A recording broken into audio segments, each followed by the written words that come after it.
Esteemed baseball colleagues, thank you for the opportunity and your time. Our bid is for Cannon Falls Red Wing Miesville. We're going to spend a little bit of time going through Cannon Falls and Red Wing before we tie it all together with a few points, just general tournament information. So without further ado, we're going to start things off in Cannon Falls, Minnesota at a place we call John Birch Park.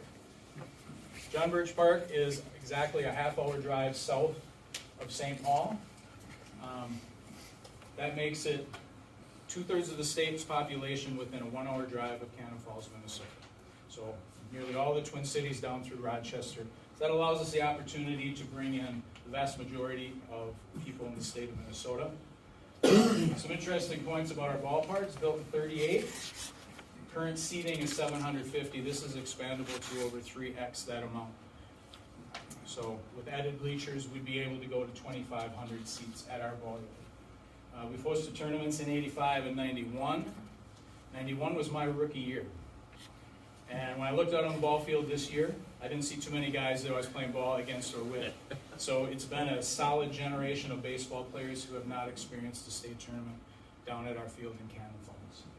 We have great experience hosting tournaments. We've hosted 9 of the last 10 region tournaments. We've hosted single weekend, 2-weekend, 3-weekend tournaments in regions, and we've hosted 8 games on weekends. So I think we're well situated to host under the state format, just based on the experience we have. As well, we do an annual tournament for the last 20 years.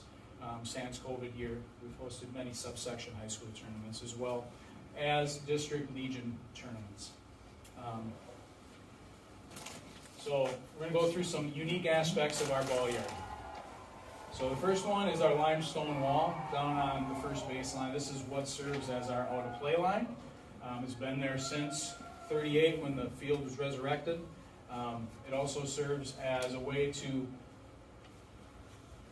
provide us with our cement bleachers, our stone bleachers on the first base line. This is the single best place to watch a baseball game on earth. Right there above that dugout overview of the ball field, as well as overlooking the bluffs in the background of Cannon Falls.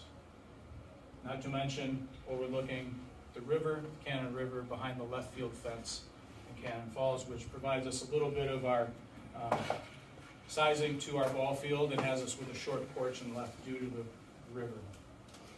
We also have the band shell out on the back side of the right field fence. Not to mention wiffle ball field. So we didn't invent wiffle ball in Cannon Falls, but we do have 120 foot plus by 400 plus feet of space on the other side of our right field fence. And we do put wiffle ball fields up for our region tournament. We do that for the state tournament to provide something for kids to play ball on. Our band shell, there's actually a shelter on the underside of the band shell. We used it when a tornado went over our field during a ball game once, and still here. Within the band shell, we use it to display the history of Cannon Falls baseball within it, as well as live music between the games to keep fans interested and keep them sticking around for additional games. Within our community, we have some really unique aspects. We have Tillian Brewery, and we have the Cannon Winery. This is 1 block walk across the bridge from our baseball field. We also have the bike trail right next to the field, and the Cannon River again right behind the bike trail. Additionally, for outdoor folks, we have the lake a mile away from the field for boating, beach, camping, RVs, plenty of places to stay there as well. And also from a support of our town perspective, this is a letter from our mayor describing his enthusiasm for our community to help support hosting the baseball tournament. Just a few other items to note. Our mound and home plate recently rebuilt. They're in state tournament shape as of today. ADA accessible through the gate to get us to the grandstand as well as to the bathrooms. Pass gate down the third baseline. We have a great relationship. We're co-board members on John Birch Park Supporter Committee with one of the homeowners, and another baseball player lives right next door, so we have great parking for board members and for umpires, 2 steps away from our ball field. Parking, we have over 300 parking spaces within 2 blocks of our baseball field. Batting practice, 1.5 miles just under, up at our high school. 2 fields, we have Frank Hawks Field, and then we have a second field on the other side of the high school for batting practice. So a few things that have changed since the last time we hosted a state tournament. We had new lights, rebuilt the mound and home plate, and we've added 2 parking lots on the south side of our facility. So with that, you can see the layout of everything here, where we have the winery, the brewery, there's an ice cream shop up here next to the bar. All of this is walking distance to our field, and this area here is wide open for us to do anything from bringing in vendors, bringing in the local brewery, bringing in the local winery, and other restaurants in the area. And then on the third base side, we would actually put up a fence here. We currently have this as wide open, but we'd fence that, and we would be putting bleachers down the line to add significant seating. Good line of sight there. And then our cage that sits over here would be filled with little kid toys, so you'd have a protected place for the younglings. And with that, I'm going to hand the baton over to Justin. Thank you guys, thanks for having us. So now, I go through Red Wing and the Yath. Kind of same thing with us. Our ballpark was built in the 30s, and we built the grandstand in '83 in anticipation of the state tournament that we hosted in '85. It's a very large grandstand, even built in '83, still come in like today's days. It's bigger than I think a lot of state tournaments that we've been to. We have 1,000, again, with expandable, where we can add seating down our third baseline.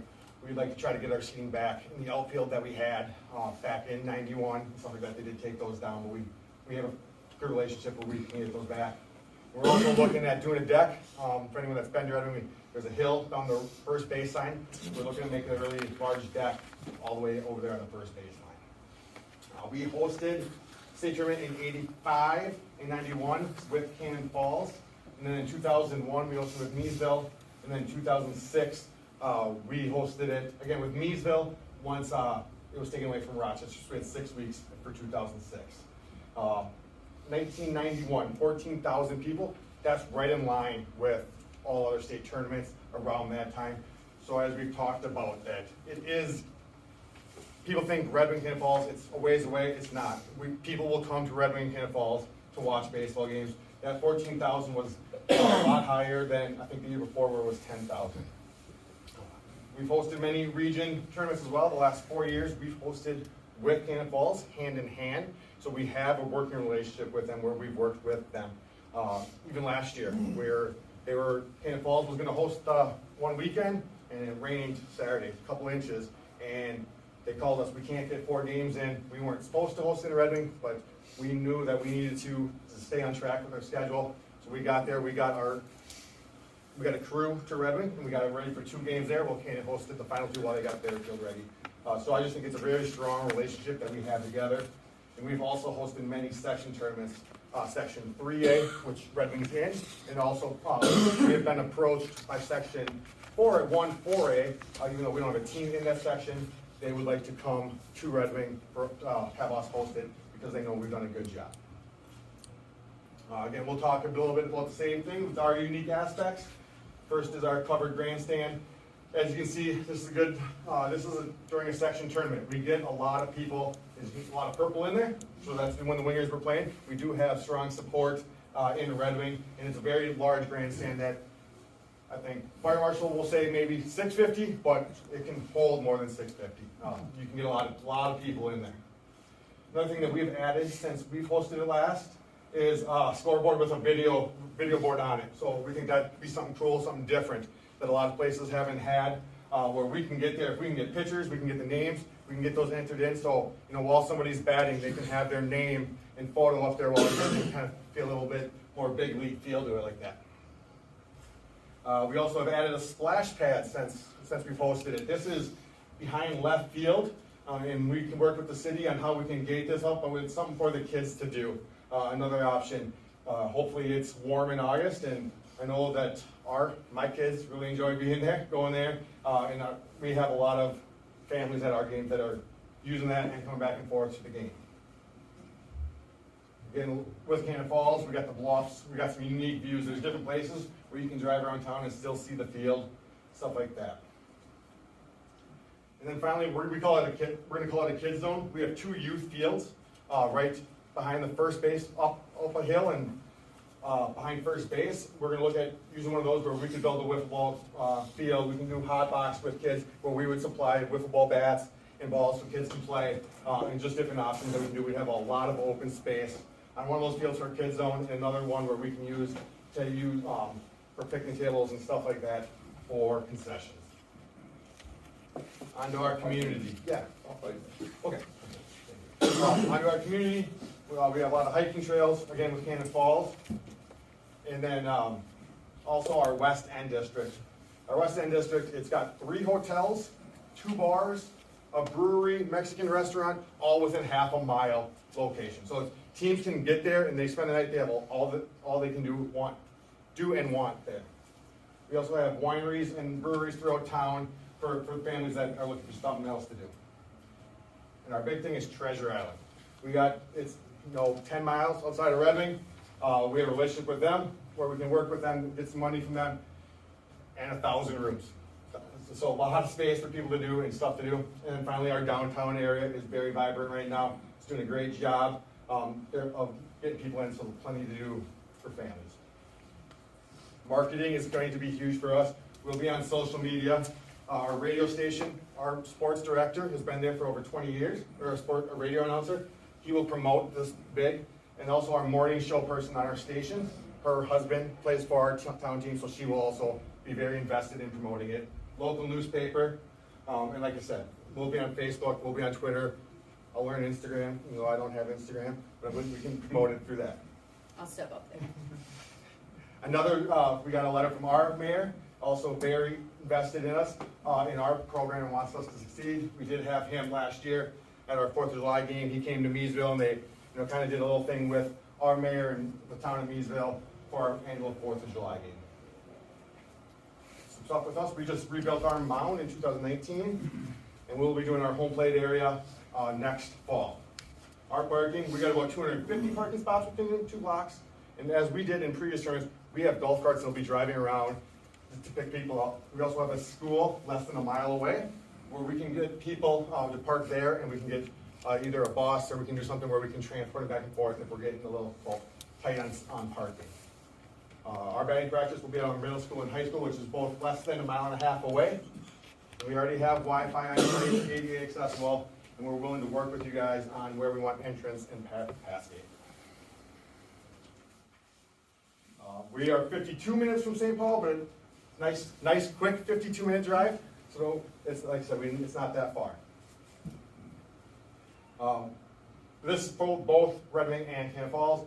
We both had Fox 9 in our place. We both fought really top 20. We both in uniquely Minnesota Town Ball. Urban Plays been at the Ath. We've had ESPN Page 2 over at John Birch. You guys will be at Country Inn and Suites. That is on the north side of Red Wing. It's about 10 minutes from the Ath, 20 minutes from John Birch in Cannon. There is Smoke and Oak is right across the parking lot, shared parking lot, so you can walk right next door to Smoke and Oak. They have wood fire pizza there, a place for you guys to hang out. Is there beer? Just all the different locations. We have plenty of hotel campgrounds, we have VRBOs, at both places for all teams. So we just want to thank you, for taking the time. And like I said, we've talked to Miesville. Miesville's in, they want to be a third site. They don't want to be an equal 1-2. They don't want to be equal thirds. They are in for a third site. We have also talked with Faribault and Dundas. They are both. We have them on retainer. They're ready to go if need be. We ran into that a while ago when Hutch had it. They got rained out and we were scrambling to find fields. We have Faribault, we have Dundas, both ready and willing.